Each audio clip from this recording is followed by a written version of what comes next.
இந்த வீடியோ பீர்க்கங்காய் தோலை எப்படி துவையல் அரைக்கிறதுன்னு தான் சொல்ல போகிறேன். இந்த வீடியோவை ஸ்கிப் பண்ணாமல் பாருங்கள். அதுக்கு முன்னாடி நம்ம சேனலை சப்ஸ்கிரைப் பண்ணாதவங்க சப்ஸ்கிரைப் பண்ணிக்கோங்க. வாங்க வீடியோக்குள்ளே போகலாம். காஞ்ச மிளகா 6 எடுத்திருக்கேன், இஞ்சி 1 துண்டு எடுத்திருக்கேன், உளுத்தம்பருப்பு 3 ஸ்பூன் எடுத்திருக்கேன், 1/2 கிலோ பீர்க்கங்காவை தோலை எடுத்து அலசி வச்சுருக்கேன், 1/2 எலுமிச்சைப்பழம் சைஸில் புளி எடுத்திருக்கேன்.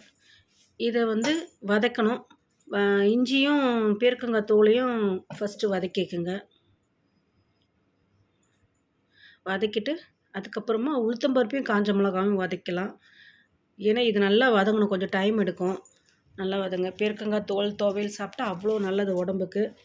மறக்காமல் செஞ்சு பாருங்கள்.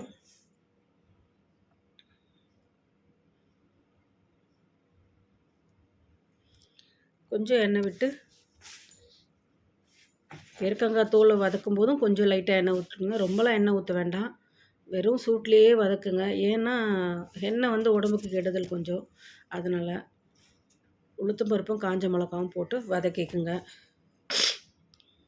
வதக்கி எல்லாத்தையும் ஆற வச்சுருங்க. ஆற வச்சுட்டு அதுக்கப்புறம் மிக்சியில் போட்டு அரைக்கணும்.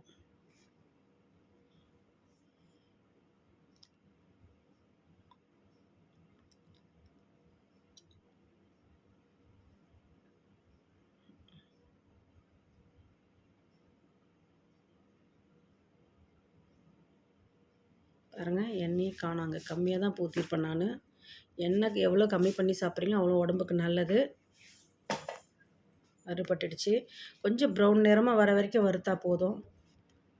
இதை செஞ்சு சாப்பிட்டு பார்த்துட்டு கமெண்ட்டில் சொல்லுங்கள்.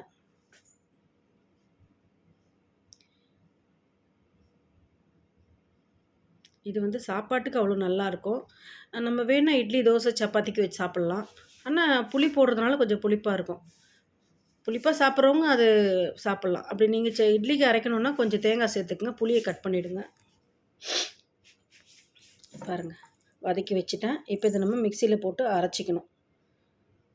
இது நம்ம புளியை கொஞ்சமாக ஆக்கிட்டு நம்ம கொஞ்சம் தேங்காய் சேர்த்துக்கணும்னா இட்லி, தோசைக்கு சட்னிக்கு சூப்பராக இருக்கும்.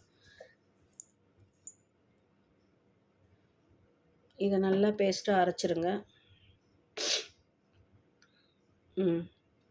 இதை சாப்பிட்டு பார்த்துட்டு எப்படி இருக்குன்னு கமெண்ட்டில் சொல்லுங்கள். உடம்புக்கு நல்லது. அடுத்த வீடியோவோடு சந்திக்கிறேன். பாய்.